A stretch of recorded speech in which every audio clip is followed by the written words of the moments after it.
La pasión por el océano sí existe y Eduardo Sorensen bien lo sabe. Él es uno de los fotógrafos más reconocidos de Chile en términos de océano y de mundo submarino, y ha realizado más de 30 expediciones científicas en océanos tan espectaculares como los de Rapa Nui, las Islas Desventuradas, Salas y Gómez, la Patagonia y el archipiélago de Humboldt.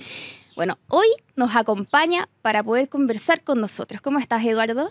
Hola, buenas tardes. Encantado de estar acá, gracias. No, el gusto es nuestro. Y bueno, y hay algo que también agrego a tu presentación, que además eres abogado, ¿no? Sí. ¿Cómo empiezas a incursionar en este mundo de la fotografía submarina? ¿Cómo pasas de este mundo de las leyes a este campo más artístico? Bueno, en realidad fue más bien al revés. Yo buceaba ya desde los 15 años y empecé a sacar fotos a los 18 años más o menos. Y estudié Derecho porque era una carrera que más o menos me gustaba la parte humanista, leer. Pensaba que podía tener un campo amplio y entonces durante la carrera yo seguí fotografiando, seguí viajando, me iba todos los fines de semana a bucear. Entonces en realidad la carrera de Derecho fue como un paréntesis en el buceo. Y una vez que yo me titulo de abogado, voy a buscar trabajo a una ONG que se dedica a la conservación de los océanos como abogado. No me imaginaba esto de estar trabajando como fotógrafo submarino. Seguía paralelamente sacando fotos, pero como aficionado, digamos, los fines de semana, algún viaje por ahí. Y bueno, ellos me dicen que no hay trabajo como abogado, pero que les interesaría empezar a hacer expediciones de registro y documentación marina y si a mí me interesaría participar como fotógrafo. Y así empezaron las primeras expediciones al sur de Chile, a la Patagonia, a Tortel específicamente, y después vinieron una serie de expediciones a las islas oceánicas, al archipiélago de Humboldt, a zona norte. Así que en realidad ese fue como un poco el paso. Yo ya buceaba de chico, empiezo a fotografiar a los 18 años, estudio Derecho, egreso y después, como de casualidad, llego a dedicarme profesionalmente a la fotografía. Quizá porque en ese minuto se sabía poco todavía, había poca difusión del mar chileno. Y estaba empezando como la onda de empezar a proteger áreas marinas. Pero había poco registro. La gente no sabía lo que había bajo el agua. Entonces, de alguna manera, estas fundaciones, esta ONG, vieron en la fotografía una herramienta o un instrumento para poder conectar con las personas. ¿Y hubo alguna experiencia, algún viaje, quizás alguna fotografía o algún momento que tú recuerdes que hayas tenido en el océano ahí fotografiando, que tú hayas dicho, oye, yo me quiero dedicar a esto, quiero hacer esto, me apasiona, quiero hacer esto de mi vida una carrera? ¿Hay algo ahí que te haya pasado? Sí, hay dos momentos que fueron así como epifanía, digamos. Uno fue el año 2004, tuve un encuentro con una ballena minke en Isla Chañaral y la pude fotografiar bajo el agua. Y de alguna manera eso como que me mostró de que en Chile se podía registrar no solamente cosas pequeñas, bonitas, sino que también había un espacio para documentar vida pelágica, especies como más icónicas, digamos. Esa fue una. Ahí hubo una especie de cambio de switch. Ahí dije, me gustaría intentarlo. Creo que en Chile, porque hasta ese momento tenía la idea de dedicarme, pero pensaba que más bien me tendría que ir fuera de Chile, a aguas más cálidas, aguas en las que hay más buceo turístico, digamos, lugares que son como más conocidos, de fama mundial para el buceo. Chile no está en ese radar, lamentablemente, y todavía no lo está, probablemente por la temperatura del agua y bueno, otras cosas que podemos conversar después. Y el otro momento que fue así como que me hizo un cambio de switch fue un viaje que hice cuando egresé de Derecho. Me fui como un mes a Juan Fernández. Yo ya había estado en la isla antes, pero en este viaje volví con resultados de fotografías que en realidad yo decía, sí, si puedo estar un mes dedicado en un lugar tomando fotos, estos resultados no son tan distintos a lo que yo veo en las revistas o en los libros. Entonces, como que me dio la seguridad de que podría tener la capacidad, al menos técnica, para poder dedicarme a la fotografía. ¿Qué ha sido lo que más te ha conmovido de la fotografía submarina? Yo creo que hay un efecto que se produce cuando uno muestra las fotos, especialmente a gente que no ha buceado nunca, y bueno, se sorprenden. Dicen, esto no puede ser Chile. Los colores, las formas. Entonces, yo diría que ese como impacto que produce las fotos en las personas que se imaginan que en el mar de Chile en realidad como que no hay nada, que seguramente es puro barro y oscuro. Entonces, a mí me gusta mucho hacer presentaciones, mostrar las fotos a gente que no tiene ninguna expectativa de lo que hay en el mar de Chile y cómo les cambia totalmente el paradigma. Quiero entender un poco, Eduardo, cómo es el proceso para capturar una fotografía en el fondo del océano. Porque, claro, tiene sus desafíos, sus complejidades, porque uno está, digamos, en un escenario totalmente distinto al que uno está acostumbrado cuando está en tierra. Entonces, también ahí entra un momento de decisión por parte del fotógrafo. Sí. El momento en que tú tienes que decidir cuándo aprietas el disparador de la cámara para captar una fotografía. ¿Qué es lo que ocurre en ese momento? ¿Es una decisión que es intuitiva o qué factores tú consideras a la hora de apretar y disparar para tomar la fotografía? Yo creo que en mi caso al menos lo que manda es, siempre trato de, bueno, depende mucho del encargo que me hagan también, pero en general lo que trato de hacer primero es mostrar lo más bonito. Es como una composición que me permita a mí lograr una imagen que después pueda transmitir algo. En otros casos podría ser, si me encargan, por ejemplo, documentar contaminación, tengo que buscar lo más feo. Pero igual, eso feo, esa contaminación, tratar de mostrarla de una manera estética, que sea interesante. Si, por ejemplo, voy a mostrar redes un día, redes en el fondo del mar o un montón de neumáticos, igual tratar de mostrarlo de una manera estética, que no sea una foto como registro nomás.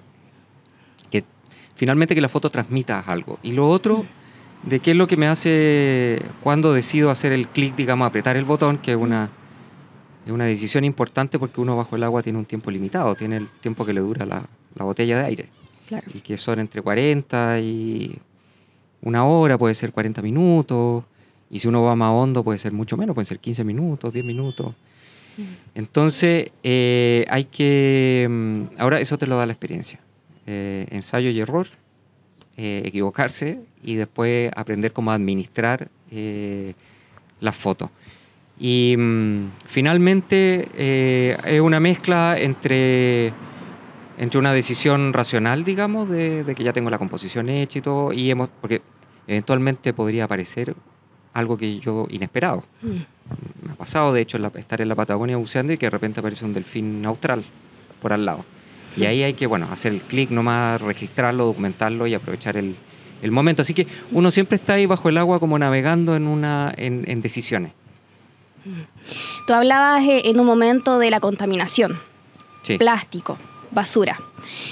¿Con qué escenario te has podido tocar has podido observar tú, te has podido encontrar respecto a, claro, a este complejo problema que sabemos que está ocurriendo en los océanos de Chile, del mundo? ¿Qué es lo que has podido ver en materia de contaminación y de presencia de plásticos? Bueno, la contaminación en Chile particularmente, que es donde yo he concentrado mi trabajo, es un tema grave. Yo diría que es un tema importante y es un tema que está poco visibilizado, especialmente porque muy poca gente tiene acceso a ver lo que hay bajo el agua. Porque para ver eso hay que bucear. Y a mí me ha tocado ver contaminación en prácticamente todos los lugares en los que he buceado. Hay una contaminación industrial, pero también hay una contaminación particular. O sea, tenemos una falta de cultura, digamos, o quizá, mejor dicho, tenemos la mala cultura de pensar que el mar es una especie de basurero o botadero en el cual lo que nosotros lancemos ahí, después nadie lo va a ver y no pasa nada, digamos. Si uno bucea bajo cualquier muelle de cualquier ciudad de la costa de Chile, se va a encontrar con basura, se va a encontrar con neumáticos, se va a encontrar con latas de bebida, de cerveza, botella, bolsas plásticas. A mí me ha tocado ver lavadoras, refrigeradores bajo el agua. En el fondo el mar sigue siendo un basurero. Así que el tema de la contaminación, y no solamente por plástico, sino que en general de basura en el mar, es un tema serio, importante. ¿Y hay alguna de las fotografías que hayas tomado en donde se retrate o se ejemplifique este escenario, en donde la basura, la presencia de plástico afecte, por ejemplo, a la fauna y a la biodiversidad y a los ecosistemas marinos? ¿Alguna fotografía que tengas en mente, que tú siempre la tengas, digamos, en la cabeza como un ejemplo, como un mal ejemplo de lo que está sucediendo? Sí, tengo una que no es bajo el agua, en tierra, en una lobera, son lobos de mar, y es un lobo que está con una red de pesca, en realidad una red que se usa en la acuicultura, en el cuello. Y bueno, una red que ese lobo cuando crezca, digamos, la red lo va a empezar a ahorcar. Y me tocó, curiosamente, ese lobo lo registré, bueno, la vez que fui ahí, eso fue en el fiordo Comau. Y volví un año después y volví a ver al mismo lobo con la red en el cuello. Es una imagen que cuando la muestro es como bien gráfica, porque en el fondo, efectivamente, uno puede decir, bueno, si al final la basura queda en el fondo, no pasa nada, pero ahí hay un ejemplo de que sí afecta. Y hay otra foto que tomé en Puerto Montt, en Chinquihue, en la bahía de Chinquihue, que es un trombollito, que es un pez chiquitito, es como un blénido, que vive normalmente en conchas abandonadas de picoroco. Es súper común acá en Chile. Bueno, pero este vivía dentro de una lata de cerveza. Y la característica de ellos es que sacan como la cabeza para afuera. Entonces está la lata y se ve la cabeza de este trombollito. Entonces ahí también uno ve la resiliencia de alguna manera de la fauna marina, que es capaz de encontrar se adapta a esta contaminación. Es súper impactante todo lo que relatas, Eduardo. Y en ese sentido también aprovecho de preguntarte cuál es el rol que crees que tiene la fotografía submarina para la protección de los ecosistemas, de la biodiversidad marina. También para sensibilizar quizás a las personas, a la ciudadanía. Su rol también quizás para movilizar políticas públicas que apunten a la protección de esta biodiversidad. Bueno, yo espero que, como decía al principio, fue un poco las ONG con las que yo trabajaba, las fundaciones, las que vieron la posibilidad de que esta fotografía se usara como una herramienta para acercar a la gente al mar. Y de ahí en adelante como que, claro, he tenido como objetivo que esa foto, yo creo que ya mostrando de manera bonita, por decirlo así, la fauna marina, la gente debería enganchar y deberían decir, en realidad, aquí hay algo que proteger. Así que yo espero que las fotos sigan sirviendo como un instrumento, como un medio para conectar a la mayoría de la gente que nunca se va a meter a bucear, especialmente acá en Chile, que tenemos agua fría, hay corriente, las condiciones normalmente no son las más amigables para bucear. A que digan, si al menos van a mirar el mar de lejos, digamos, que digan, bueno, ahí bajo el agua, en ese mundo que no vemos, hay algo que vale la pena conservar. Mm. Bueno, y así como también tú has fotografiado este escenario, digamos, más negativo, más complejo, más duro relacionado a la contaminación, a la basura presente en el océano, también me imagino que está la parte más bonita, la experiencia más positiva dentro de todas tus expediciones, de tus travesías en el océano. ¿Cuál ha sido ahí la experiencia que tú más valoras, la que mejor recuerdas o el lugar donde has podido sacar mejores fotografías? Bueno, Chile tiene una característica que es muy biodiversa, o sea, tiene una serie de ecorregiones marinas. Entonces, cada una de esas, tenemos el norte, tenemos la zona centro, tenemos la Patagonia y tenemos las islas oceánicas principalmente. Y cada una de esas ecorregiones son muy interesantes. Entonces, una de las gracias de bucear en Chile es que como que uno no se repite el lugar.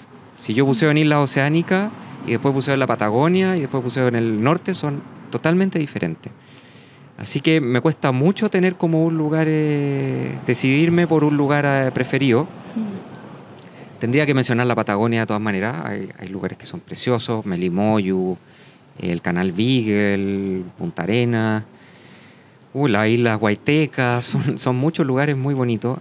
Las islas oceánicas también, Desventurada, Motumotirojiva, Rapa Nui, Isla Selkir, Juan Fernández, son muchos lugares. Me gustaría mucho quedarme con uno, pero efectivamente, como dices tú, todavía hay lugares que están muy bien, digamos, sanos. Y eso es importante relevarlo. O sea, no, hay una problemática de contaminación, pero también hay mucho que está muy bien, digamos. Hay amenaza, hay problemas, y por lo tanto sería bueno pensar en adoptar políticas de conservación, pero todavía quedan lugares que son que valen la pena bucear, conocer y cuidar. ¿Quedas conforme después de tomar una fotografía? O lo pregunto porque de repente, claro, me ha tocado hablar con otros fotógrafos, claro, que captan cierto tipo de fauna o ciertos ecosistemas o ciertas características de la biodiversidad, que claro, les gusta el resultado de sus imágenes, de las imágenes que capturan, pero siempre quizás hay algún detalle, algo que les gustaría haber cambiado, mejorado. En tu caso particular, ¿qué te pasa ahí con ese proceso creativo? ¿Quedas conforme con el resultado generalmente de tus imágenes? No, no. Generalmente uno quiere volver y quiere repetir la foto y yo creo que eso es un poco la gracia de la fotografía. Como que uno nunca termina con esto. Hay algunas fotos que sí me dejan conforme con el resultado, especialmente porque han sido lugares a los que sé que va a ser muy difícil volver. Entonces como que uno ya suelta un poquito y dice, ya, esto hice lo mejor que pude. Pero sí, yo creo que la gracia de la fotografía es justamente estar volviendo, repitiendo los lugares y en el fondo, cuando uno se centra o decide de alguna manera trabajar, circunscribir su trabajo a un territorio específico, como en mi caso Chile, me permite eso, que es como volver, mejorar las fotos. Yo veo las fotos que tomé, no sé, hace 10 o 20 años y las comparo con ahora y creo que había una mejora. Así que es un proceso que no termina nunca y eso es lo que hace entretenida a la fotografía. Además, uno se enfrenta a situaciones que son incontrolables. O sea, cuando uno se mete al agua a registrar fauna, uno se tiene que entregar y tiene que hacer lo mejor que pueda porque uno no puede pretender controlar los resultados ni el comportamiento de las especies. ¿Hay alguna especie marina que te encante fotografiar? ¿Alguna que se caracterice quizás por ser fotogénica o que te guste por sus colores, por su forma? A mí me gusta mucho fotografiar los bosques de algas en Chile. Me parece que es un paisaje precioso y además están las algas propiamente tal, pero toda la fauna asociada a esas algas, que uno va como descubriendo. Que es fauna a veces chiquitita, entonces uno usa lentes macro, pero también a veces son cardúmenes, son peces más grandes que viven los mismos lobos de mar, a veces los chungungos que andan nadando ahí. Entonces, ese es un ecosistema que me gusta mucho documentar. Y en aguas más claras, bueno, las tortugas, por supuesto, en Rapa Nui, bucear con tortugas. Los peces de colores que hay allá, que son increíbles, son peces polinésicos. En la Patagonia uno puede bucear con corales de agua fría. Entonces, y son colores y formas únicas que solamente están allá. Yo te diría que eso es como lo que más me gusta registrar. En el fondo, mostrar colores y formas que son muy distintas a lo que estamos acostumbrados a ver acá en superficie. Es la conversación con Eduardo Sorensen, fotógrafo submarino chileno, y a quien por supuesto le agradecemos por este recorrido, por esta navegación que acabamos de hacer por distintos escenarios del océano de nuestro país. Muchas gracias, Eduardo. Gracias a ustedes. Que estés bien. Chao. Chao, gracias.